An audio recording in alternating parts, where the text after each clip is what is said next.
Welcome to Ask Fear and Greed, where we take your questions and do our best to answer them. I'm Michael Thompson, and good afternoon, Sean Aylmer. Good afternoon, Michael. Sean, today's question comes from Rachel, who has written to us via LinkedIn, sent us a little message on LinkedIn, and you can do the same, LinkedIn, Facebook, Instagram, or fearandgreed.com.au. Rachel says, why aren't Australia's interest rates as volatile as other parts of the world? She says, the US, New Zealand, other countries, we've seen big moves up, big moves down. Why does the same not happen here? It's a good question. And it's got, you know what it's got? It's got Sean Aylmer written all over it, our resident interest rate expert. Well, it is a great question because the actual short answer is that policy making from the Reserve Bank on interest rates in Australia is more effective than it is in many other countries like the United Kingdom, like the United States, like New Zealand. I suppose I've got to answer why it's more effective. Yes. The actual short answer, I mean, it's fairly simple answer, is that in Australia, we undertake far more variable rate mortgages than many other economies. So in the UK, I think the most prevalent mortgage, well, it was last time I looked, this might have changed in the last 6 months or so, was like a 2-year fixed rate.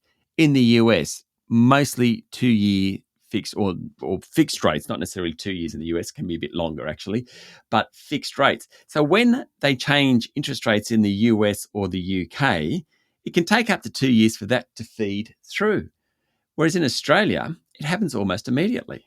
Does that mean then that in, say, the US and the UK, they are hitting a smaller percentage of people then much harder? And wouldn't that kind of create all kinds of, not necessarily unrest, but a lack of equality? Like, because here we talk about the fact that when there are these interest rate shifts in Australia, that it doesn't affect everybody equally.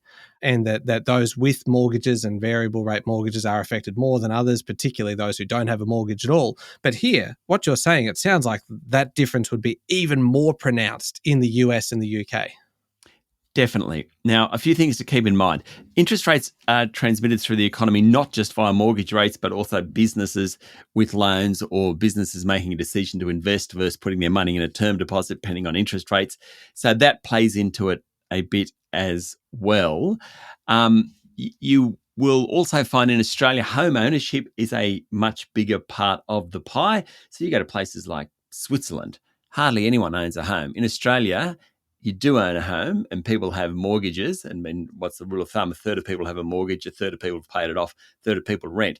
So therefore, when you change interest rates, most of that third have a variable rate mortgage. So you're actually hitting them.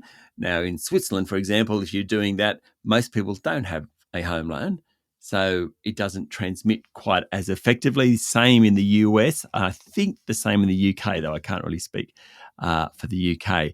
So the actual transmission mechanism is more than just mortgages. Yeah. But Australians like mortgages. Australians have variable rate loans.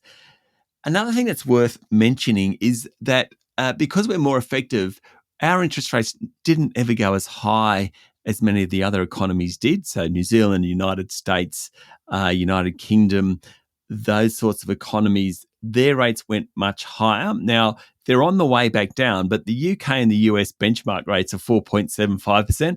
Australia is 4.35%. We are still lower than what the benchmark rate for the UK and the US is, even though they've been dropping rates.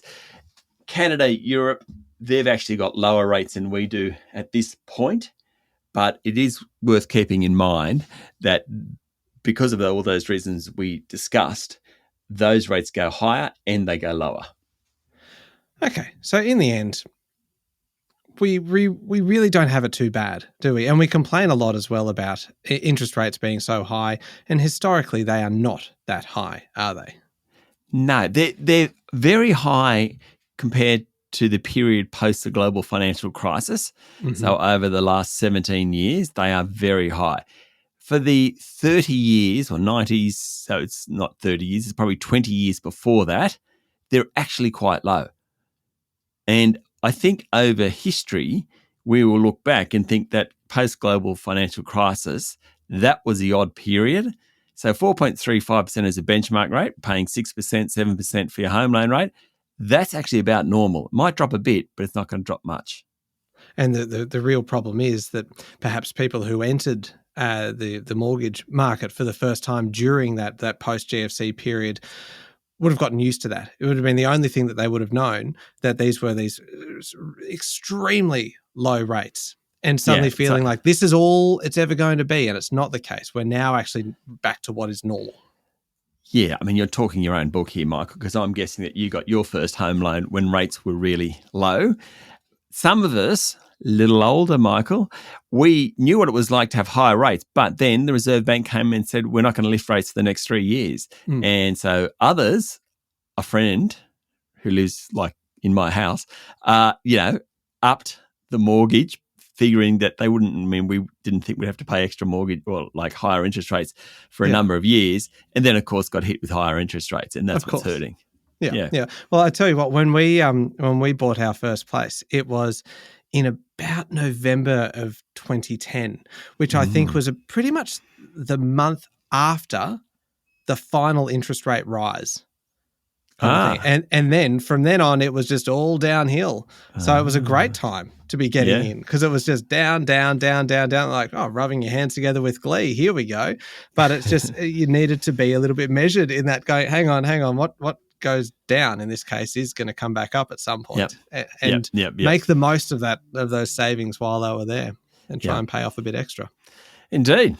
Anyway, look, you know what? I think we've answered Rachel's question. And Rachel. It feels like we've answered about a dozen of our own that we've asked each other as we've been going. So we have drifted a little bit away from the original question from Rachel, but I think we have answered that one. So thank you, Rachel, for the question, and thank you, Sean, for answering it. Thank you, Michael. Thank you, Rachel.